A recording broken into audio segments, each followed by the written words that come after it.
अगर कोई देश बिना युद्ध की घोषणा किसी दूसरे देश के राष्ट्रपति को उठा ले तो क्या दुनिया सुरक्षित रह सकती है? जी हाँ, ये सवाल खड़ा हो गया है डोनाल्ड ट्रंप की एक कार्रवाई के बाद। वेनेजुला में जो हुआ वह सिर्फ एक देश पर हमला नहीं है, यह पूरी दुनिया के लोकतंत्र पर सीधा हमला है।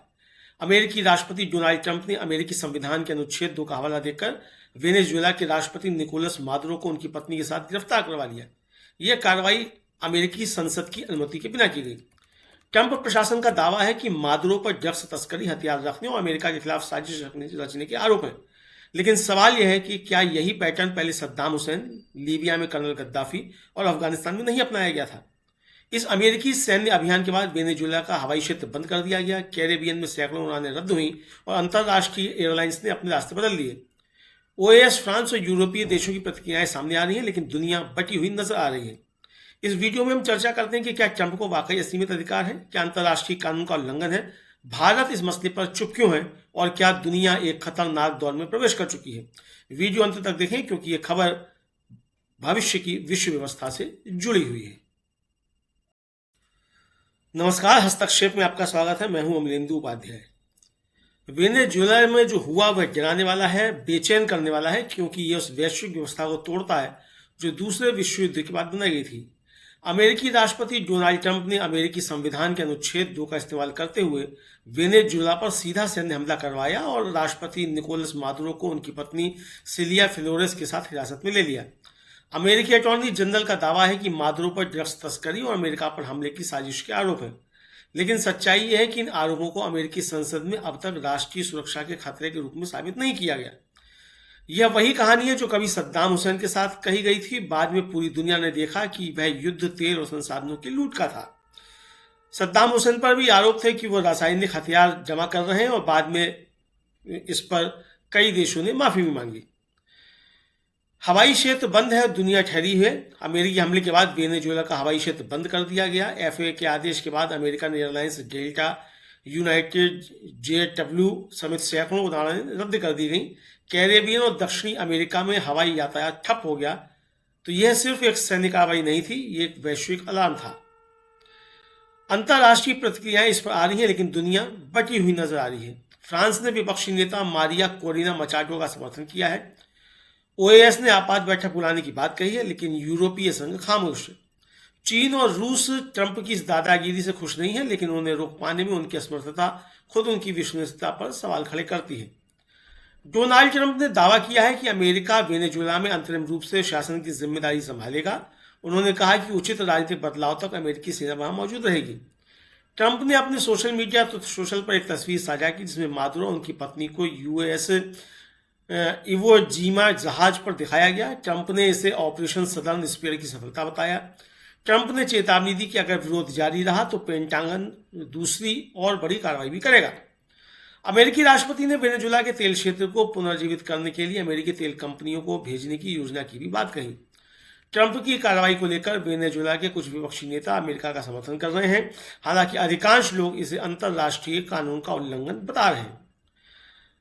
व्हाइट हाउस ने संगीत और ट्रंप के हाव भाव के साथ एक पुराना वीडियो जारी किया जिसमें मादुरो ने कहा कि मेरे पास आओ, मैं मेरा फ्लोरेस में तुम्हारा इंतजार कर रहा हूंगा, आने में देरी मत करो, कायरो। व्हाइट हाउस ने यह वीडियो पोस्ट करते हुए लिखा कि मादुरो के पास मौका था जब तक कि उन्हें मौका नहीं मिला। ट्रंप एडमिन हमेशा अमेरिकी नागरिकों को सभी खतरों, विदेशी, घरेलू से बचाएगा। अमेरिका के साउथ डकोटा से सीनेटर माइक राउंच ने सोशल मीडिया एक्स पर लिखा कि प्रेसिडेंट ट्रंप ने दुनिया को मैसेज दिया है कि अगर आप यूनाइटेड स्टेट्स ऑफ अमेरिका को नुकसान पहुंचाते हैं तो आपको इसके नतीजे भुगतने होंगे। निकोलस मादुरो एक गैर कानूनी लीडर और एक नार्को टेररिस्ट है। वेनेजुएला में कार्टेल को उसके सपोर्ट की वजह से कई सालों में हजारों अमेरिकियों की मौत हुई। प्रेसिडेंट ट्रंप और उनकी टीम ने उसे सजा दिलाने के लिए जरूरी कदम उठाए हैं। इससे हमारी कम्युनिटी ज्यादा सुरक्षित होंगी और हमारा बॉर्डर गैर कानूनी ड्रग्स के फ्लो से और सुरक्षित होगा। इस मिशन को कामयाबी से पूरा करने वाले हमारे बहादुर यूनिफॉर्म वाले पुरुषों और महिलाओं का शुक्रिया। अब सवाल उठ रहा है कि भारत की इस मसले पर चुप्पी का। भारत और वेनेजुएला के रिश्ते पंडित नेहरू के शासनकाल से ही रहे। वेनेजुएला की तेल परियोजनाओं में भारत का $200 मिलियन से अधिक का निवेश बताया जाता है। लगभग 5,000 भारतीय नागरिक वहां रहते भी हैं। फिर भी लोकतंत्र पर इस हमले पर भारत का आधिकारिक बयान अब तक नहीं आया है। सवाल सीधा है कि अगर कल अमेरिका किसी और देश के नेता को उठा ले तो क्या दुनिया यूं ही चुप रहेगी? भारत के विदेश मंत्रालय ने वेनेजुएला में भारतीय नागरिकों के लिए एडवाइजरी तो जारी की, लेकिन इस घटना पर चुप्पी साध ली है। एडवाइजरी में कहा गया है कि वेनेजुएला में हाल के घटनाक्रम को देखते हुए भारतीय नागरिकों को वेनेजुएला की सभी गैर जरूरी यात्राओं से बचने की सलाह दी जाती है। सभी भारतीय जो किसी भी कारण से वेनेजुएला में हैं उन्हें सलाह दी जाती है कि वे बहुत सावधानी बरतें, अपनी आवाजाही कम रखें और काराकस में भारतीय दूतावास से उनकी ईमेल आईडी cons@cas@mea.gov.in या emergency phone number +58 41295842888 WhatsApp call के लिए भी के जरिए संपर्क में रहें।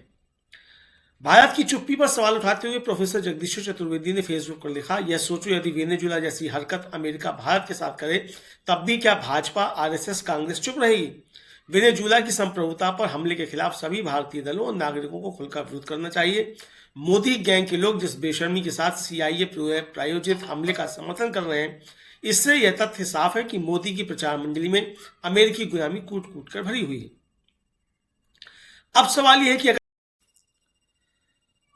कल ही निकोलस मादुरो की चीनी राष्ट्रपति शी जिनपिंग के विशेष दूत जियोके के साथ एक मुलाकात हुई थी और उस मुलाकात के चित्र अपने फेसबुक पेज पर पोस्ट करते हुए निकोलस मादुरो ने लिखा था कि राष्ट्रपति शी जिनपिंग के विशेष दूत क्वी जियाओकी के साथ एक सुखद मुलाकात हुई।